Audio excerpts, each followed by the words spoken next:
Welcome, everyone. I am going live for the first time. I have no idea what to expect. So I have a list of items that I'm going to cover. But before that, I'm just going to see if anybody's, on the live stream yet. I do not see any comments. So I'm just going to get started. Looks like there's some people on. So there's about 7 items I'm going to cover. We'll see how far I get through them. But the first item is just kind of upcoming episodes. We'll just talk a little bit about what I have to store. First of all, welcome. Good to see everybody. It's a few days early, but happy Halloween. I'm glad that you're choosing to spend your time with me here. And you can watch me flounder a little bit on this first live stream and see how it goes. There was almost a little bit of a snag in the beginning when I heard the song that I had kind of playing in the background twice. It turns out I had a YouTube window open, but I was like, why is it playing the same set of music? But fortunately, you wouldn't have known about it until I just kind of admitted it. So, okay, 7 items I'm gonna try to cover. So the first is upcoming episodes, like I said. The second, current projects. The third, and a lot of you just kind of know me by the people that I interview, but one of my dear mentors passed away this week, and I want to talk a little bit about him. You'll understand when you get there. If you know me, you'll know who I'm talking about. And then I want to do some an Ask Me Anything sort of format. We'll see how that goes depending on the questions. And then there's something I may try out. It's a little bit kind of business-like and maybe may bore people. I'll judge by the comments if I start going through it. But what it is I started this channel about, in January, and it's kind of my personal assessment of how it's doing from a business perspective. It's kind of like a bit of like a strategic plan that you might see. So if you're interested in that sort of thing, which you're probably not, but we'll find out from the comments, we'll get into that. And then very briefly, if you're interested in helping the channel grow, if you enjoy the channel, I'm going to do that. There's a little bit of like how you can support the channel.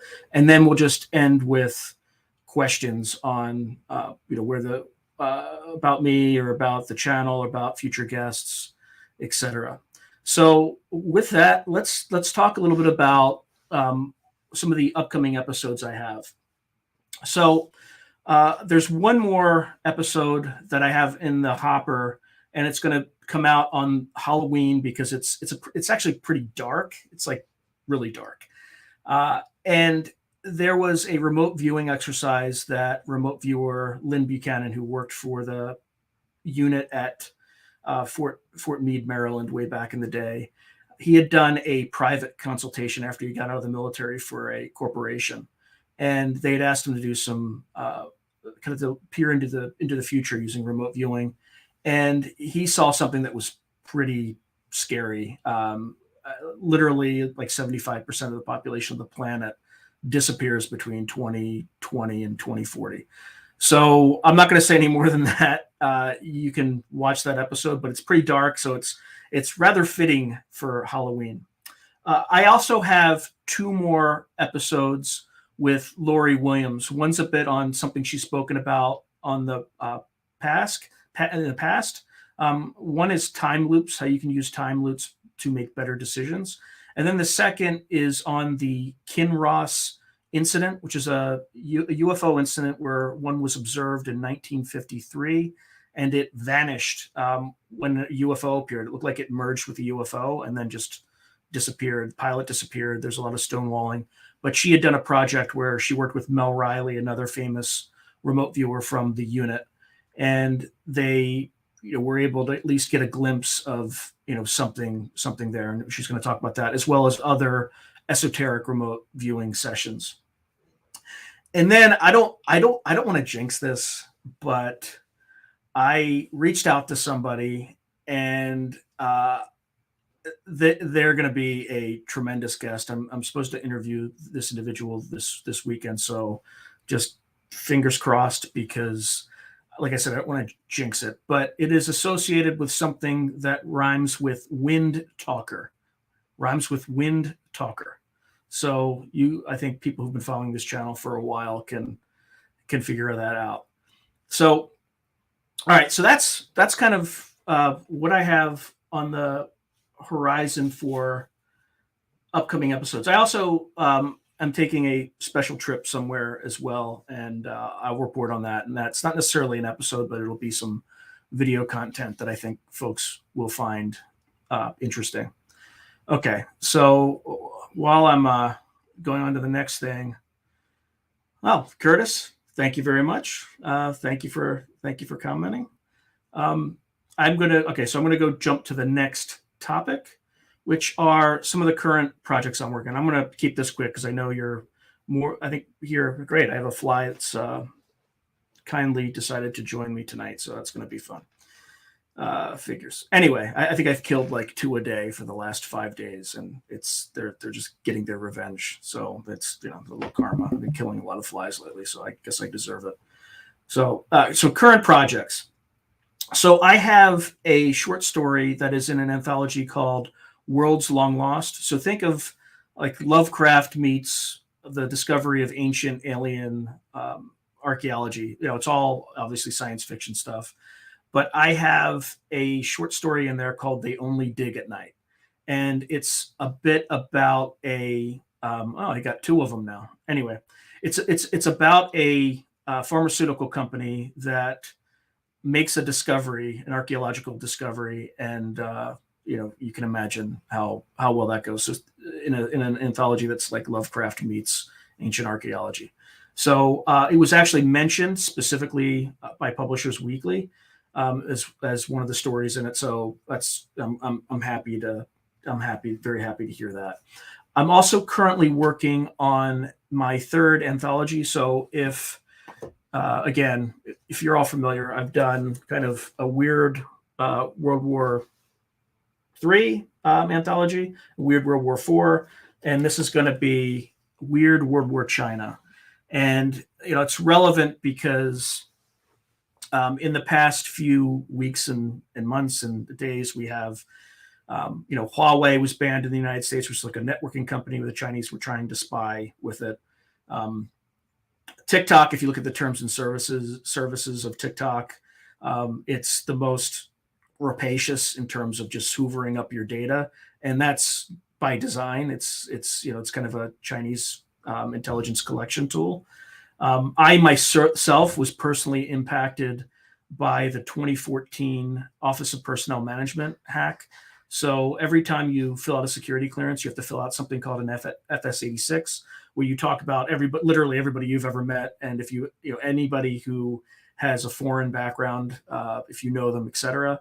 Fortunately, I filled mine out back way back near the turn of the century, so not a huge deal. But the Chinese hacked that on basically everyone who's served between 20. I can't remember how far back it goes, but it was up to around 2014. So most folks in the military are not very happy with China. Obviously, there was the little flap with Taiwan. It's kind of always happening. The Chinese have been providing fentanyl precursor materials in Mexico, almost like a mirror to the opium wars way back in the 1800s, kind of the British did to them. So they have a long memory of, I guess they associate us with the Brits because we're kind of the inheritor of one of the inheritors of the Western culture that the British Empire helped spread.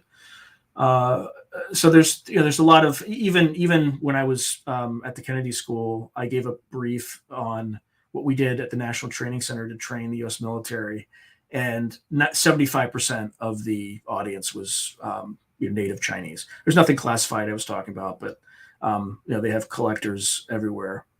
So with that in mind, it's a theme that is pervasive in the zeitgeist. The scary thing about these things, though, is the first one I did envisioned a war between the United States and Russia, and that kind of came out in 2019, and then something like a simulacrum of that actually is happening right now. So I hope I'm not. It's not like it's just blind coincidence, and there's no like precognition involved, right? So that's another project I'm working on. I'm about 77% done. I have 2 stories right now I'm still evaluating, and I still have a few more things that I need to go. I can't really market this because it's part of an offering that is associated with the novella. But I have a novella that's coming out on November 21st about a particular cryptid. So as it comes, there'll be content on my site. You'll be intimately aware of it and probably annoyed with it by the time it comes out. So there's that. The other thing that I'm working on is I have about 6 chapters left in a book called Wormwood Down. The log line is basically an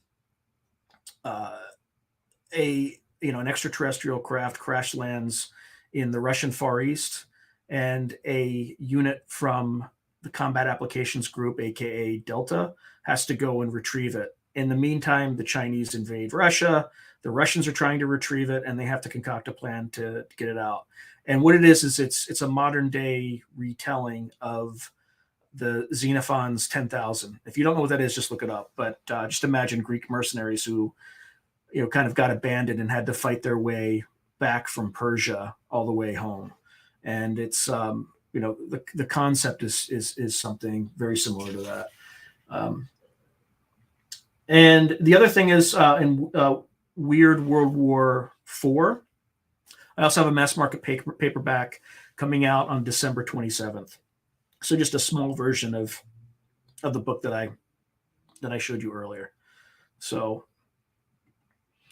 okay, now I might screw this up, so I'm going to try to do this properly. So let's see. I don't even know what that means, Kev the Riff. Is I a dog man, or is I killed kitty? Wow. Yeah. The poll. I would say my audience. I shouldn't answer this question, but I will. I would say my audience. The preponderance reflects my personal views. Although I regretfully, one of my favorite writers, who is H.P. Lovecraft, was a cat man, and because they thought he kind of had this feeling that they were intellectually superior to dogs, something like that. So I'm trying to like cats more. I'm trying to, but it is what it is. All right, so I'm gonna try to put this up, and let's see if this works. Yeah, okay, that'll actually work. So my thesis advisor when I was in graduate school was Dr. Ash Carter, who, as many of you know, became Obama's Secretary of Defense. The media, as always, is choosing to focus on the wrong things that they feel are important. And don't get me wrong, they're important, but they're not what I personally think his legacy should be. And what you hear from most of the media right now is he opened up the military to women, like combat roles to women, and allowed transgender soldiers to serve, etc. And from the standpoint of historical significance, those things are, they pale into comparison to what he did. I would say his most significant accomplishment was running the Nunn-Lugar program. And the Nunn-Lugar program is the reason that September 11th wasn't a nuclear weapon. And what the program was he went in and helped ensure, when the Soviet Union collapsed, that its nuclear weapons were safeguarded in its own, in territories that were not part of Russia. So part of that is Ukraine. So you could make the argument that maybe Russia wouldn't have invaded Ukraine. I could make if they had nuclear weapons, and that's a fair argument. But I would make the counter argument that if those weapons had been in Ukraine or other countries, there might have been a stronger incentive for them to sell the materials to either, like countries like Iran North Korea, which obviously already has nuclear weapons, but either rogue states or terrorist organizations. And it would not have been like the world we live in now is a far better world because of Dr. Carter. One thing, and I actually see I already messed something up. Like, I want to make sure I have this, this little icon up here. What I want to do is I want to relate 3 stories about this guy, personal stories that I think will give you a better sense of the man. Now, one story is not personal, so there'll probably be more than 3 stories. But I was reading a story in the Washington Post, and it talked about him. Let's just say sometimes having a temper, and I never personally encountered it, but it was definitely there. Like, he's from the same region of the country I am. So he's from Abington, Pennsylvania. I'm, originally from Wilmington, Delaware. I went to school in grade school in Aston, Pennsylvania. So, the culture there is very different from the culture where I currently am, which is in California. It's very direct, and people tell you what they think. And for people who aren't used to that, particularly in Silicon Valley companies, they just don't know how to react to it. They don't know how to deal. Like, it freaks them out. But it's more efficient, and it's actually more efficient in the military too. The military also has a very direct culture. But in this particular story, he was, in a meeting. I don't know if it was with the president or it very well may have been. And one of the White House staffers just drops a memo on him about some proposal to release some random Guantanamo Bay detainee. And Ash did not like to be surprised, or sorry, Dr. Carr did not like to be surprised. He wanted to make sure that everything was vetted. You didn't put anything in front of a president that was erroneous. The logic was sound. It had been checked 6 times. All the relevant parties have been notified, had their feedback. So you make the best decisions. Well, some clown, some Yahoo just drops this memo on in the middle of a meeting. And, Ash, had a reaction that would probably milder than the one I would have had, because I don't like to be ambushed like that. He just grabbed the memo, rolled it into a wad of paper, and threw it at the staffer. And, that's if you do something stupid and you're an idiot around Dr. Carter, well, yeah, he's gonna let you know. So he was never that way with me. I was always trying to make sure that I did my best and worked hard to help him.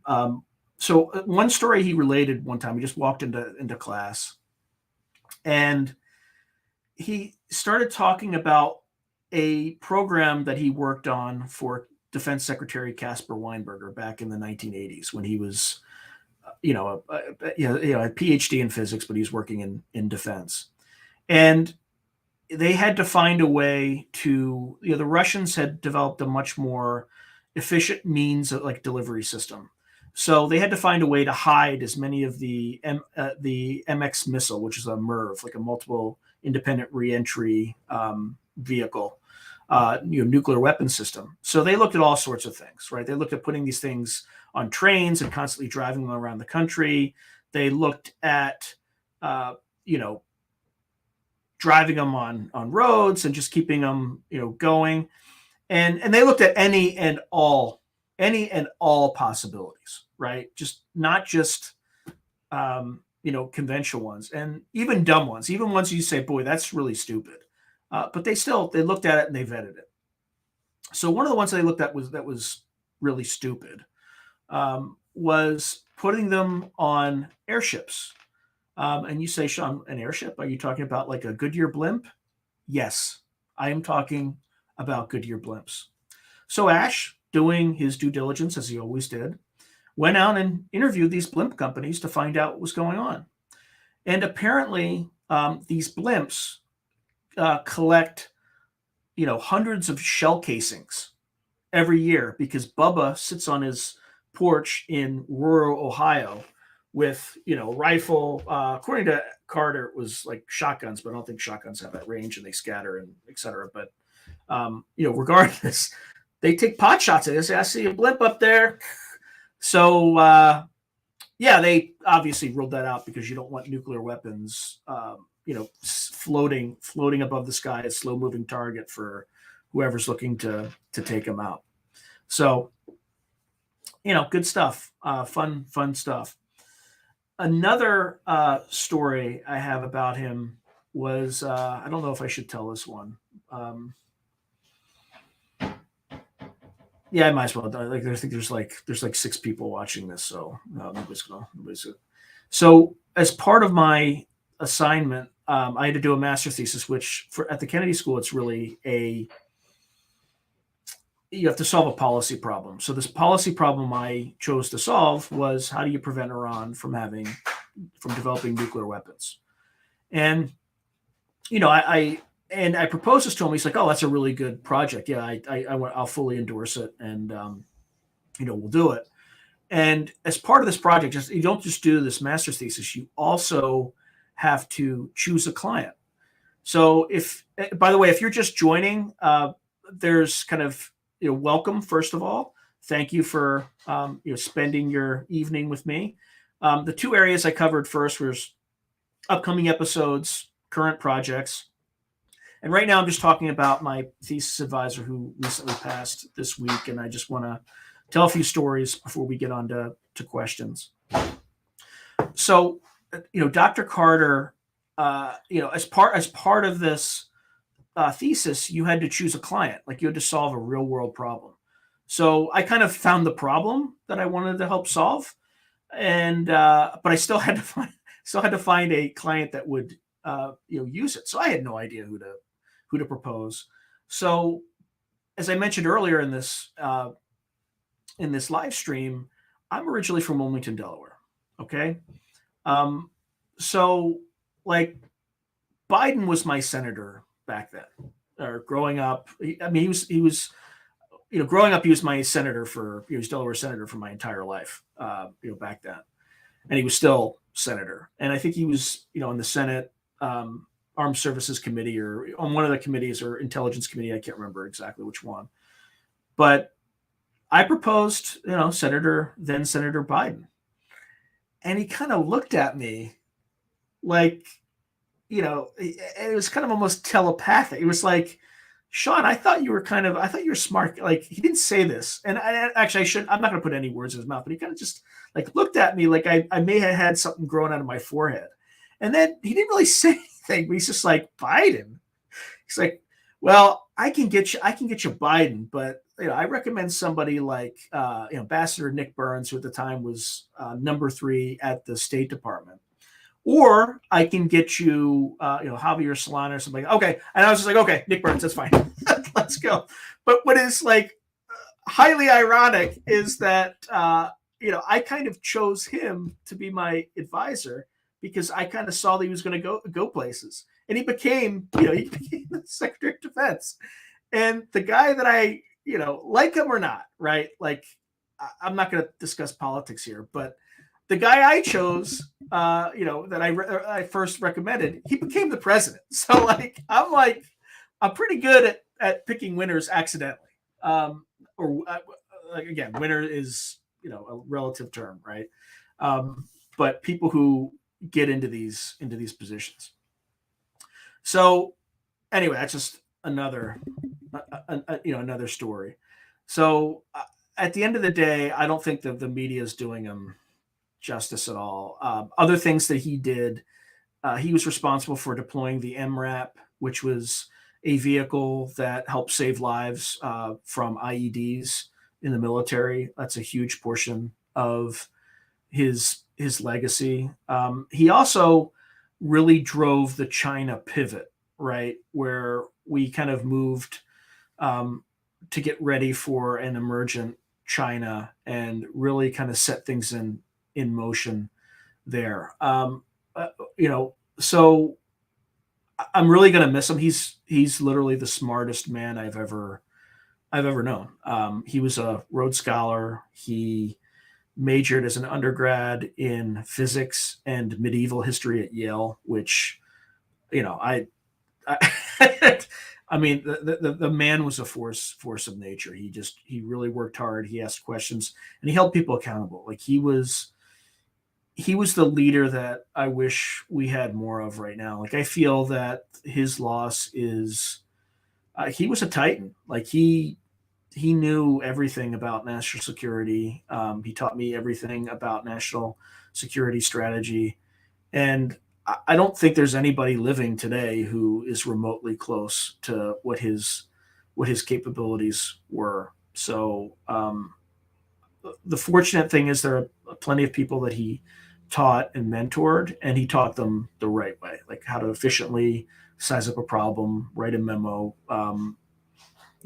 to like succinctly that really helped drive action and more efficiency in the national security apparatus. So I'm gonna miss Dr. Carter.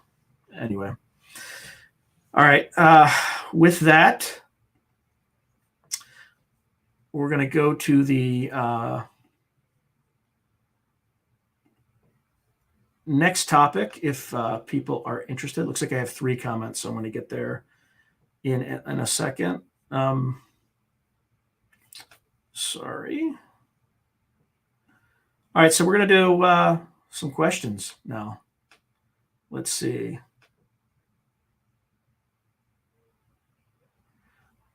Oh yeah. So Jack, Iowa, the RV, the session I talked at the very beginning of this live stream, it's going to appear on Halloween, so on Monday.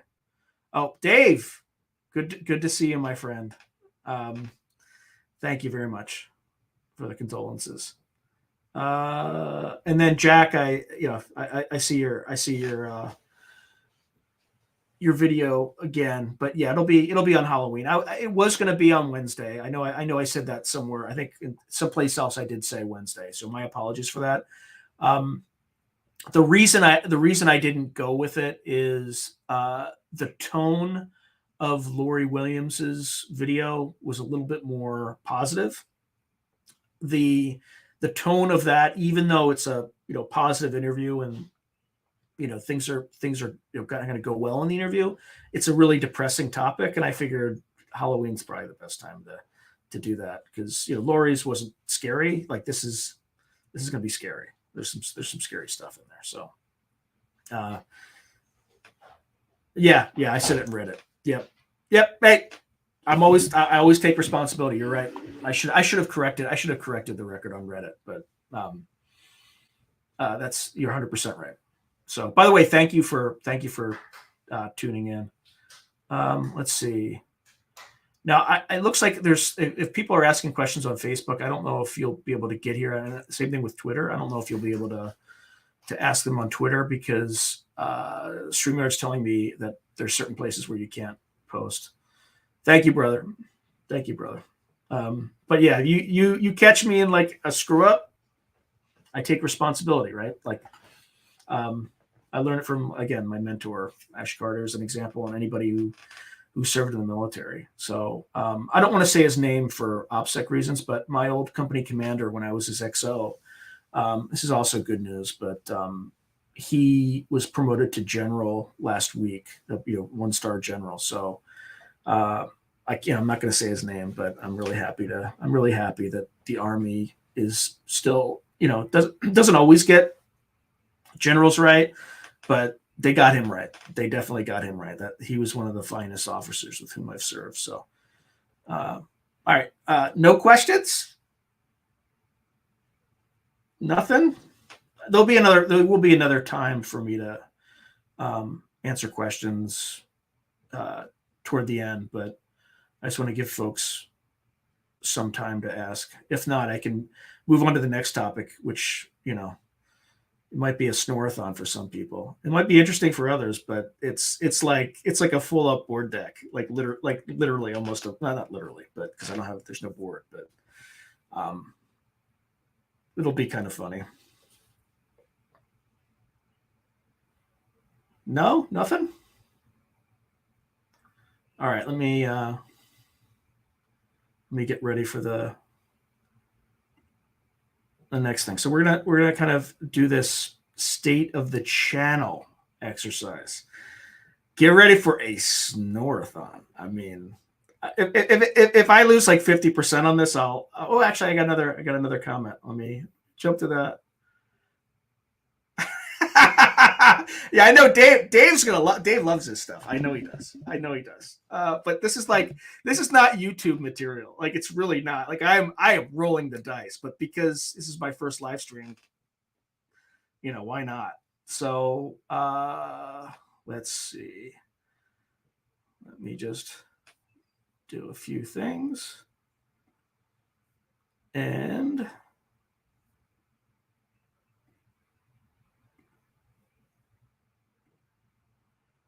all right. Snoreathon. Here we go. All right, we're starting at 7. By the way, I'm a big Dunkin' Donuts fan in terms of the coffee. So just so you know. That's called foreshadowing. Okay. So there's 2 things I'm doing right here. I'm going to kind of speed through it because I don't want to bore people. But one thing that I've rarely seen when I spent 20 years in corporate, one thing I've never really seen is people talk about doing strategic plans. I think I've only seen it done once, and that was at one public company. But I've never really seen it fully done elsewhere. It may have been done, but not the way you're supposed to do it. So there's 2 things here. I'm going to speed through. There's kind of an introduction sort of thing. I'm going to speed through those. But before I get into the strategic plan, I get into my personal assessment of how the channel's doing. And it is brutally honest. And I already lost 14% of my audience already. So it's going well.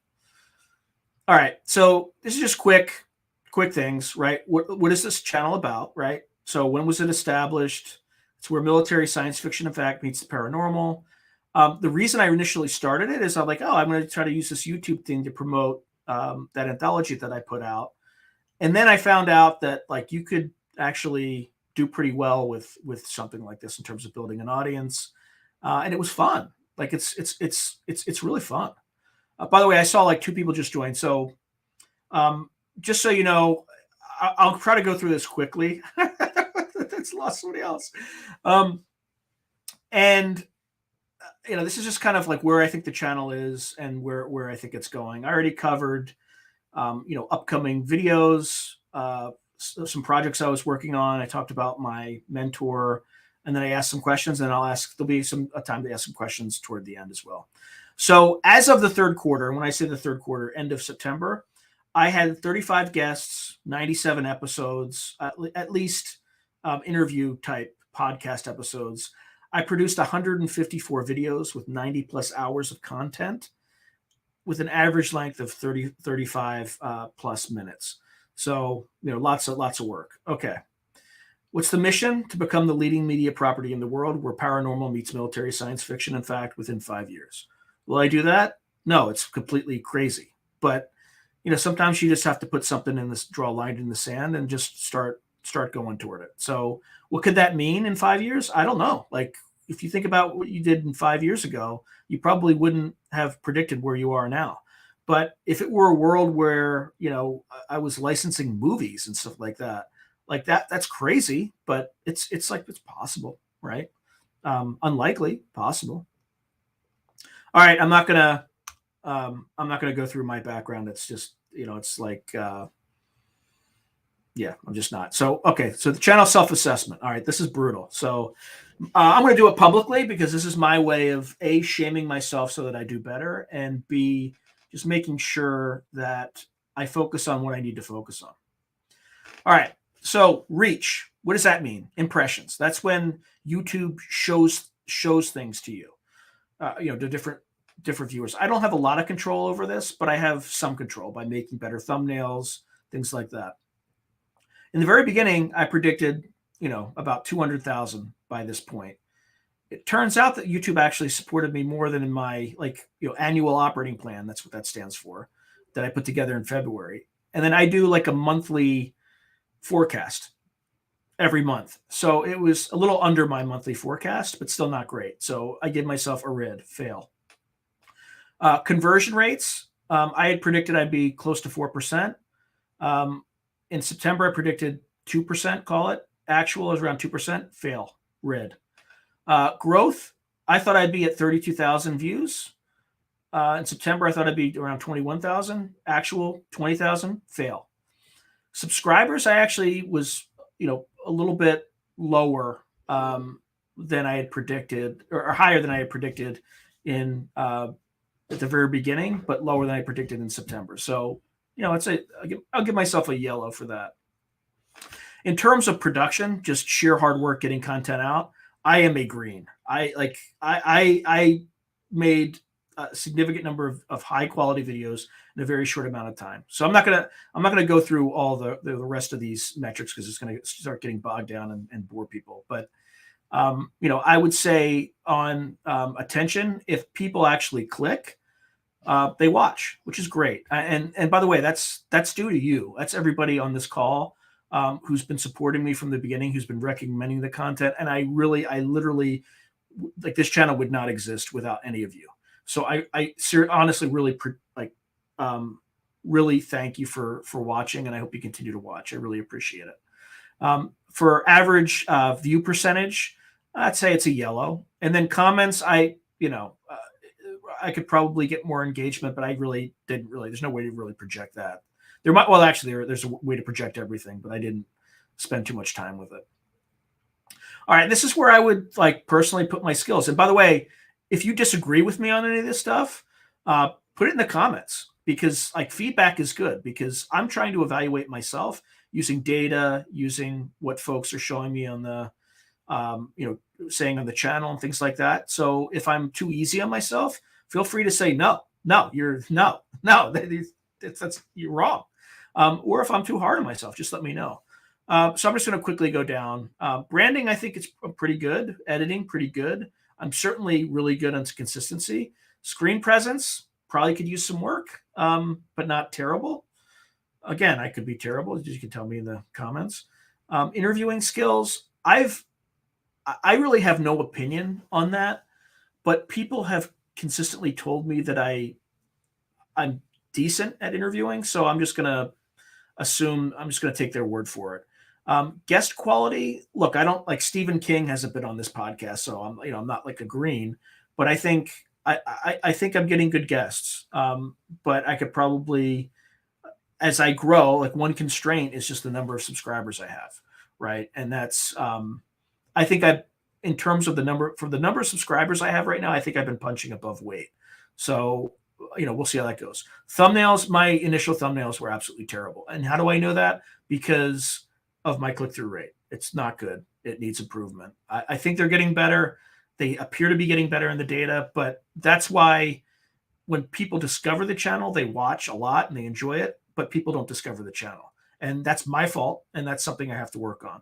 Titles, I'm even worse at coming up with titles, right? Because you have to have sort of a clickbaity sort of mentality with that. And I'm a pretty direct, genuine guy, and I don't feel comfortable doing that, but you have to on YouTube. So I'm working on it. Shorts, I've done 3, and each one performs worse than the rest. I don't like them, but YouTube is pushing them. So I'm trying not to ignore them, but it's hard. Live stream, we'll figure out how this puppy does, after it's done. I can't even, let me get rid of myself for a second. Okay, so then you have video and audio quality. I think both are okay. Could be better, particularly on audio. I haven't quite figured out how to get Zoom so I get better quality video out of Zoom. Audio, I think, is getting better. I had 2 comments. Literally 2 people have given me very specific constructive comments on my audio and video, and I actually took their advice, and it was helpful, right? So when people criticize you, it's helpful. For the most part, unless you have somebody kind of just coming in and just you're a big fat idiot and saying it's that's nice, you can, it's that's nice, take a hike, thank you.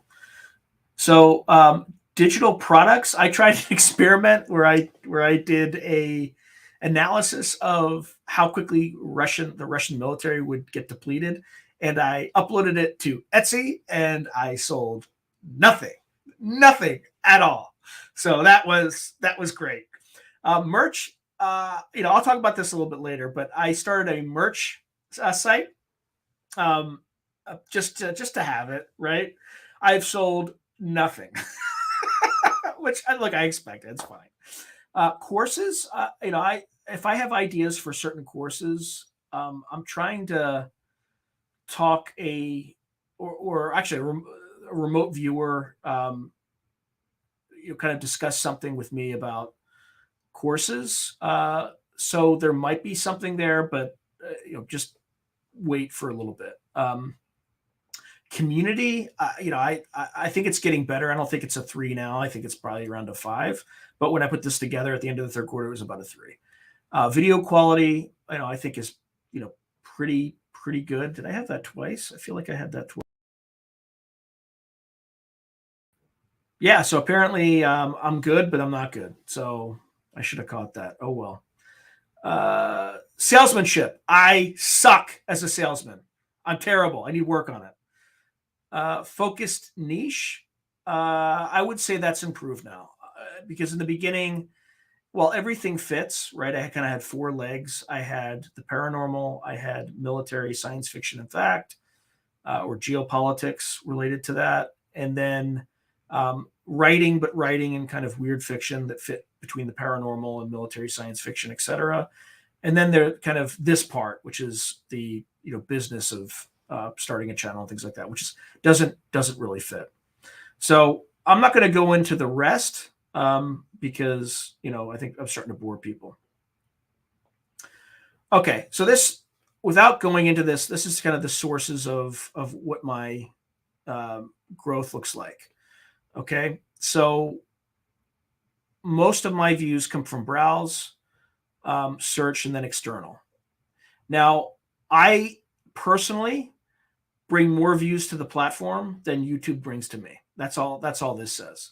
So I need to work on, figuring out how to do better and get YouTube to, promote my videos a little bit more. Okay, so I don't want to dwell too much on this. All right, this is just a freakish thing that YouTube did once. I don't know why, but these are impressions. Like this white line at the very bottom, it's impressions. If you notice, it's like a big spike in the white, right? And then it drops down again. It's like for those who are very familiar with like mathematics, it's like a Dirac delta function. And my views went through the roof when this happened. I was loving life, and then just as suddenly as it came, it went. So I'm not sure how to fix it, but it is what it is. All right. By the way, if you're represented here, these aren't like, you don't have people's names, so I think it's fine to show, but this just reflects what the data is saying, right? That people are discovering the channel not on YouTube; they're discovering it elsewhere. So, thank you whenever you post things like that. I really take it to heart, and I really appreciate it. And I just wanted to acknowledge some of it. Like, it's really it really means a lot to me. All right, I'm not going to go into this. This is just, at the end of the day, the takeaway is if I do a sensitivity analysis, I will do better on views if I just improve my click-through rate as opposed to get help from YouTube, which means that I need to work on titles and thumbnails and topics, full stop. Next slide. All right, so this is just my diagnosis of, what I think is going well, what I think is not going well, what I think there's opportunities on, and what I think kind of the threats are. So really, really high level consistency, right? Attention and retention. So people are watching if they have their attention. Quality, good interviewing skills. Weaknesses, reach, conversion, concentration. My best videos are the ones that do the majority of the views. And then, focus, but I think focus is improving. In terms of opportunities, shorts could be an opportunity. Go live, that's why I'm doing this. Threats, the guest catch 22. quality of guest is directly related to the number of subscribers you have. If you don't have a lot of subscribers, it's hard to get the best guests. So all I can do is just keep trying and keep it up. And then threats go live. This could be a horrible, terrible mistake. Stream. I doubt it, but I again, just kind of going through. All right. I'll probably, I think, race through this because it's not that important. This is kind of, how I'm doing versus, where I want to be. It's kind of all revenue. At the end of the day, right now I'm making the most of my money from doing like course facilitation at a local business school, and then publishing. But over time, this is where the strategic plan starts. This is kind of, roughly how it looks. So like this year is a build year. Next year is a growth year. Next year, 2024 is a diversify, 2025 scale, and then 2026 is accelerate. If you look at the bars, those are just the number of revenue streams, and then how many subscribers and revenue I project. Okay. So again, I don't want to get too much into this, but it's just the way that, I try to think about the world and plan. These are just strategic initiatives, like things that I want to do. So, this year I wanted to, as a for instance, launch channel, monetize, improve quality and skills, and then publish. So that's just like this weird World War III China thing. But if you look at the long run, like what do I want to do? I want to hire contractors to help start, taking things off my plate. Maybe having on-site shows by visiting paranormal hotspots, things like that. And then kind of the books that I want to, publish during those years. So again, I don't want to get too much into this. And this is kind of the areas of investment that I would have. Again, I'm not going to spend too much time on it. And then this is just key performance indicators by years. Nobody cares. Key events by year. These are kind of things that I'd like to attend. Events that I would like to attend to help promote the channel, the writing, etc. These are aspirational guests that I would absolutely love to have. So, some of these folks, like some of these folks, I have their emails. Some of these folks I've corresponded with in the past. But some of them I haven't reached out to yet. Some of them I have reached out to and have not responded. So anyway, that's kind of, some folks I'd love to get onto the show. This is just kind of, sponsorships. These are kind of some of the brands that I like. As I mentioned, like Duncan at the very beginning, but again, just trying to think ahead, etc. All right. That's just nerd stuff. And then this is just additional information glossary, pain points where I would outsource first. And that is it from that perspective. So, and then this is when I start, doing things like, throwing this down there and getting that going. So, with that, I think the next thing that I'm going to just very quick. Okay. So in order to help the channel grow, the best thing you can do is just like, subscribe, notify, and share. Just let everybody know about the podcast and what you like about it, what you don't. Again, I just want to start building this community. I already mentioned about the merch site. I just want to just be aware it exists. You can find it on the About page in YouTube, or you can just go to my website and you can find it there. So that's another area. You can obviously support the books that I have out. I talked about them. If you look at literally every video that I publish, there are links that you can click on where you can find those. And I'm not going to go too much into that. And then lastly, I started this thing and I thought nobody ever in a million years is going to click on this thing. But, maybe I should just have it just in case. So I started a Patreon account. Well, somebody clicked on it. I was like, Uh-oh, I need to do something. So there is a link at the top of the YouTube, on my channel page. If you're interested, you can click on. What do you get? So you get early access to one video a month.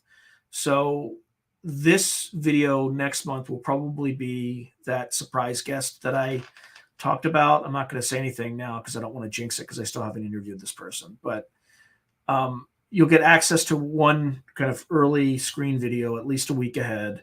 You'll get access to a Discord channel. It's not everybody, by the way. It's just there's like 3 tiers. There's trooper, sergeant, and lieutenant. Because I, former military. That those tiers might change or increase over time, but I'm just trying to get started. I also so those are the top 2 tiers. So you're either sergeant or a trooper. Not trooper, sergeant, or a lieutenant. You get to see the early video. You also have access to, the Patreon posts. Everybody gets access to the Discord, and then there is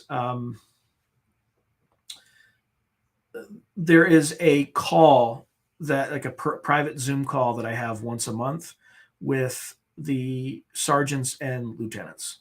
So that's like an hour, usually on a Sunday morning, and it's more personal. In other words, like instead of just watching me and kind of entering things in the chat, you actually get to show up on the it's a Zoom call, so everybody can do video and ask questions, and also those folks are going to help drive the direction of where this goes, because I can be a little bit more, since it's a little bit more private, I can be a little bit more open about ideas and take feedback and things like that. So that's it, and that's all. I've already said way too much about this stuff. Okay, so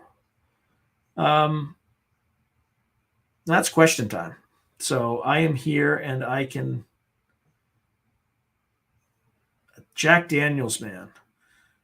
I'm more of a Johnny Walker Blue man. I'm definitely a Johnny Walker Blue man. So thank you, Kev. Kev, you've been around for like almost since the beginning. Like you've been like a. I really appreciate your comments. I feel like I kind of almost know you, but that's yeah. I'm not going to go there yet. You gotta like you gotta get things started, Dave. I gotta. The OnlyFans thing, I'm going to wait to spring that on people. That's if you've ever seen, if you like the song, if you like the song "Goodbye Horses," right? Like if you like that song, you might like my OnlyFans account, right? It puts the lotion in the basket, all that good stuff. That's me.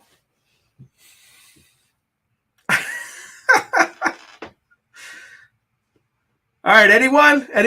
Bueller? No? You got to start sometime.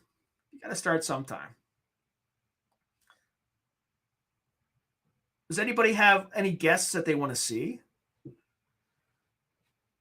that I might be able to get, right? Because like I'm punching way above weight, guys. Like I think I ended September with like 493 subscribers, and then this month it's been doing a lot better. So I'm around 620 something. But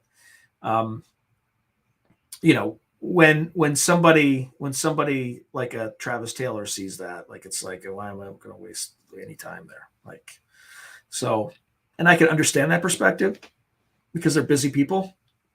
So the faster that I grow, the easier it will be to get really good, really great guests. And by the way, I've had amazing guests. Like Morehouse, I was shocked.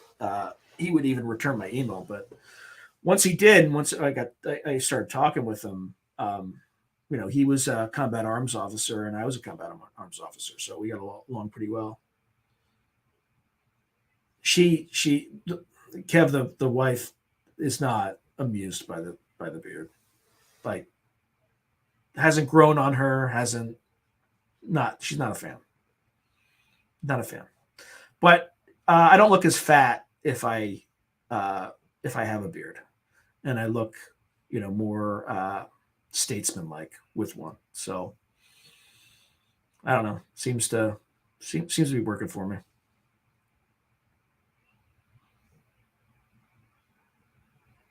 Yes, I do. I absolutely do, Curtis. So if you go to anchor.com, or anchorfm.com, I definitely have, yes, yeah, exactly. It's Spotify. So I have a version of the show on video on Spotify, but I also have a version of the show on Rumble and Odyssey. It's just harder to grow, but I wanted to make sure I was well diversified from the very beginning. Now, that said, the audio version is only interviews. So right now there's 106 episodes that are uploaded, but I definitely upload them. It's called Through a Glass Darkly. Same sort of thing. So great question. I should have said something about that when I was talking about the promotional piece. What's everybody doing for Halloween? Why don't I have any wrinkles? Oh, because it's lighting, baby. I got lighting. I got like special like softbox lighting. Makes you look as my skin is as young as a baby. Or whatever, smooth as a kid baby, young. I don't know what that. Whatever. I mixed that. I screwed up that analogy. I really botched it. But I do have gray. You can see the gray, right? I like that. What other? Yeah, I do. I do. Although again, I gotta work on the weight. The weight's the. My family lives pretty long. We're like pretty, and I think it's the Irish piece. I was talking to actually Dave Butler about this earlier today. Like the British, it's the stiff upper lip. They keep everything in. That's why they all die of heart attacks. Whereas the Irish, they're probably fatter, but maybe they're not. But they don't tend to die of heart attacks, at least in my subjective opinion that I've done no research on, and I'm literally just kind of making up. But when we get angry, and we just let it out, and then we're fine. It's fine. We just move on. We don't hold it in, and you hold it in, it's not. Now you should like direct that anger into the open wind and not like turn it on another human being. But yeah, thank and Curtis, thank you for asking the question so that I could mention it on this call. So what else?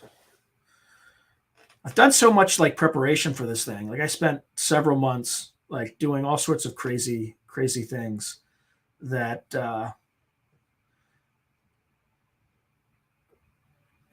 is hold on. See, I got the banner up. I got a ton of these.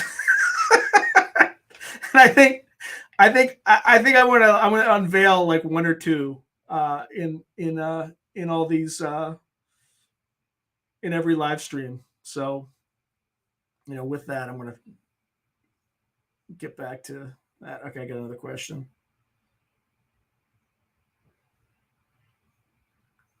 Did I? Yeah. Look, I want to be honest with people. My view is that you had to kind of go into it and make your own decision about it, and I did.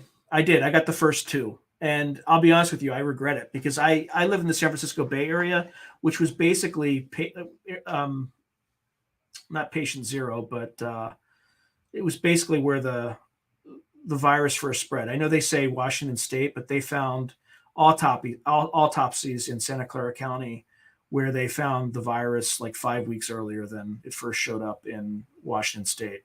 So I think I had it at the very beginning. I had this cough that just wouldn't go away for like 8 weeks. So again, I haven't been able to ever verify that, but I just decided to do the safe thing. I trusted, the pharmaceutical industry, and when I got the Moderna shot, and things happened to me that I like I had my lymph nodes swell up. Like I'd never felt that before. It was really weird. But I definitely did the first two. But after the first two, I'm done. Like I'm not. I never got a third, and I don't intend to because I just the whole thing just. Um, I don't think there's any conspiracy. There's no conspiracies or anything like that. I just don't think that they either mismarketed it, right? The reason I got it was I didn't think, they told me you couldn't spread it. It would stop the spread, and it didn't. It just, and that was, I don't like to be lied to. And once I'm lied to, like you lose your trust with me forever. So I encourage other people to make their own decisions. I'm not, I also don't like when I don't like being forced to do things. At the time, I wasn't forced, so I was okay with that. But once people start telling you to do X or Y, then I get really, um, pretty upset. Okay, other questions. Um,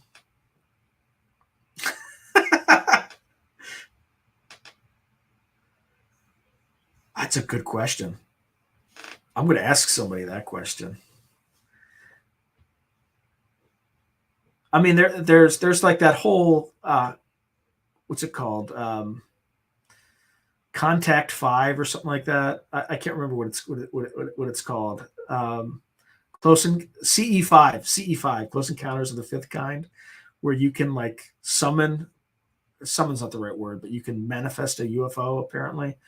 Um, One could try that. I don't. Um, Someone may have tried that in Mount Shasta and it didn't work. So who knows? Who knows? What other questions? Come on, guys. I feel like I'm at a safety briefing where I'm telling like Joe, I'm trying to anticipate everything that GI Joe's going to do over the weekend, right? Like, don't marry a stripper, don't get engaged with or don't buy a car with a 25% interest rate, that kind of stuff. A steak, David, good God, or a keg? No, no, no kegs. That's the last thing you want is like being up on a mountain and like running into the wild because people are inebriated. Um, I wouldn't mess like I wouldn't mess with any blood around like skinwalker territory, man. You're playing with some forces that I don't know. I wouldn't if I don't know anything about it, I wouldn't touch it. I would not touch it.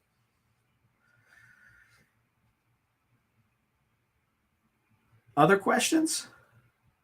I don't even. How long have I been on this thing? Oh, I'm over an hour. So, um, what are people wondering? Like, what sorts of questions do people have?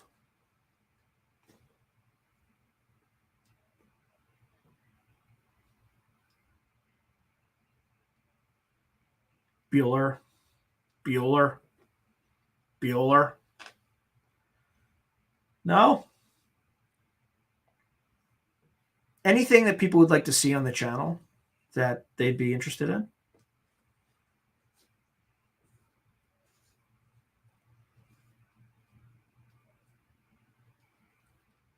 I probably lost Kev because I said I did two shots of the vax. He probably left.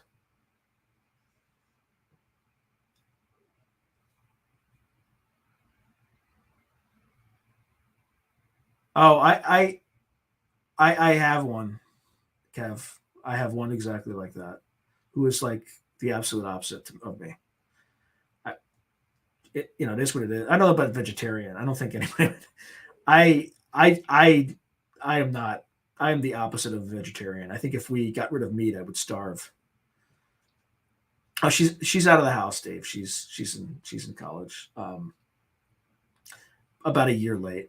Here's the other thing too. I think the whole COVID lockdown, like if it kind of it kind of messed with some teens' psyches in a pretty bad way, and I think that's part of um, this sort of stuff. Yeah, but I cleaned out her room though, man. I was happy to do that.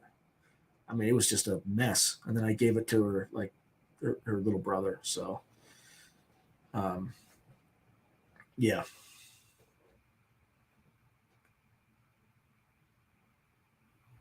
What else? What kind of music do people like?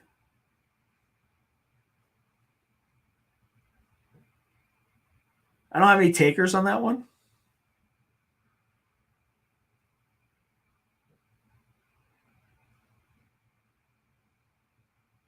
Come on, guys. You're all shy. You're all super shy. Yeah, I don't want. Yeah, the USA it's it. I don't want to go anywhere else. Like, where would I go? Like,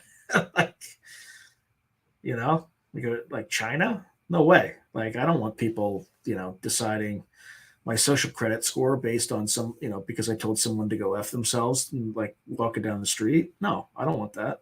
I want to be able to tell somebody to go f themselves. Like, I, I yeah, there's no other place. I mean, look, the U.S. has its problems, but we're still the best country to be in. I mean, we have like 500,000 people came over the border, right? Like recently, people like this is a destination that people want to go to. Um, it's going to get interesting though because we're going to be in amidst the next 20 years depopulation, and that's not just the Lynn Buchanan thing. That's just a natural demographic thing that's going to happen globally. Dylan Van Zandt, Bonnie Prince, Billy Mercury, Tom Waits, Nick Cave. It's like old people music, Dave. Are you saying you're old? All right. Well, I'll bite. I'll bite. So, I love Tool. Tool is amazing. Um, Metallica, Megadeth. What else? What else? I need to like soften some of this too. Um, Depeche Mode, Duran Duran. Um, I don't know why I can't think of anything. Oh, stop it, man. You're the best, Dave. You're the best. You're the elder statesman of the writing community. Although you're not elder, you're the statesman of the writing community. Um, all right, going once, going twice, and I'm going to try something, but I'm going to end on something on something new. So let's see.